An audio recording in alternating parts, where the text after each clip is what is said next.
নমস্কাৰ জেআৰজি ব্লগলৈ পুনৰবাৰ সকলোকে স্বাগতম জনাইছোঁ। ইতিমধ্যে অসম চৰকাৰৰ অধীনত বন বিভাগত খালী হৈছে যথেষ্ট সংখ্যক পদ। এই পদসমূহৰ বাবে পুৰুষ মহিলা সকলোৱে আবেদন কৰিব পাৰিব আৰু পদৰ সংখ্যা হ'ল 2649টা। Grade 1 forest guard AFPF constable ড্ৰাইভাৰৰ ভেকেঞ্চি। পদসমূহৰ বাবে আপোনালোকে কেনেকৈ আবেদন কৰিব আৰু যোগ্যতা কি লাগিব সেই সম্পৰ্কে সবিশেষ তথ্যখিনি এই ভিডিঅ'ৰ যোগেদি আপোনালোকে জানিব পাৰিব। আসাম ফৰেষ্ট লেটেষ্ট জব নটিফিকেশ্যনৰ সম্পৰ্কত ডিটেইলছত আপোনালোকে চাই লওক। ডিপাৰ্টমেণ্ট হ'ল আসাম ফৰেষ্ট আৰু জব টাইপ হ'ল Assam gov job. Job role হ'ল forester grade 1 forest guard AFPF constable driver constable and driver.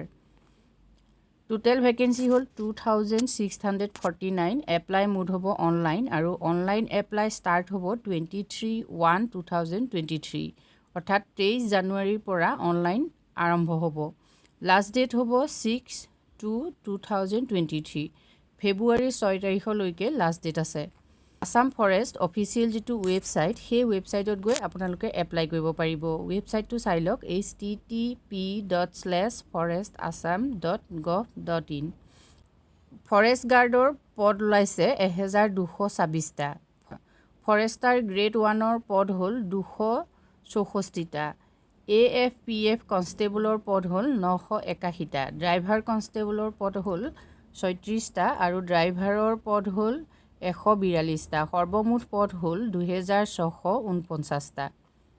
এই পদসমূহৰ বাবে আবেদন কৰিবলৈ আপোনালোকৰ কি কি যোগ্যতা লাগিব চাওক। পদ অনুযায়ী বিশেষকৈ ফৰেষ্টাৰ গ্ৰেড 1ৰ পদৰ বাবে আপুনি ডিগ্ৰী পাছ হ'ব লাগিব, অৰ্থাৎ যিকোনো ষ্ট্ৰীমৰ ডিগ্ৰী হ'লেই আপুনি এই পদৰ বাবে আবেদন কৰিব পাৰিব। ফৰেষ্ট গাৰ্ডবিলাকৰ বাবে হায়াৰ ছেকেণ্ডেৰী পাছ হ'লে আপুনি আবেদন কৰিব পাৰিব আৰু AFPF কনষ্টেবলৰ বাবে আপুনি HSLC পাছ হ'লেও আবেদন কৰিব পাৰিব। ড্ৰাইভাৰ কনষ্টেবল আৰু ড্ৰাইভাৰ এই পদসমূহৰ বাবেও HSLC পাছ হ'লে আপুনি আবেদন কৰিব পাৰিব। ড্ৰাইভাৰ পদসমূহৰ বাবে আপোনাৰ ভেলিড ড্ৰাইভিং লাইচেন্স আপোনাৰ থাকিব লাগিব। আপোনাৰ নেশ্যনেলিটি ইণ্ডিয়ান হ'বই লাগিব আৰু অসমৰ পাৰ্মানেণ্ট ৰেচিডেণ্ট হ'ব লাগিব। এজ লিমিট চাওক। For the post of forester grade 1 forest guard আৰু ড্ৰাইভাৰ এই পদসমূহৰ বাবে 18 বছৰৰ পৰা 40 বছৰৰ ভিতৰত হ'লে আপুনি আবেদন কৰিব পাৰিব। আৰু AFPF কনষ্টেবল ড্ৰাইভাৰ কনষ্টেবলৰ বাবে আপোনাৰ বয়স হ'ব লাগিব 18 বছৰৰ পৰা 25 বছৰৰ ভিতৰত। এই সকলো পদৰ বাবে এজ ৰিলেক্সেশ্যন থাকিব। SC ST P আৰু ST হিলছৰ বাবে থাকিব 5 বছৰ আৰু OBC MOBCৰ বাবে থাকিব 3 বছৰ। অনলাইন ষ্টাৰ্ট হ'ব 23 জানুৱাৰীৰ পৰা আৰু লাষ্ট ডেট হ'ল 6 ফেব্ৰুৱাৰী। এই পদসমূহৰ বাবে যদি আপোনালোকে আবেদন কৰে তেতিয়াহ'লে কোনো ধৰণৰ ইয়াত এপ্লিকেশ্যন ফিজ নাই। সবিশেষ তথ্যখিনি আপোনালোকে ডেছক্ৰিপশ্যন বক্সৰ লিংকত গৈ চাব পাৰিব। আজি ভিডিঅ'টোত আমি আপোনালোকৰ বাবে এইখিনি তথ্য আগবঢ়াইছোঁ। যদি উপকৃত হৈছে কমেণ্ট কৰি জনাব। ধন্যবাদ।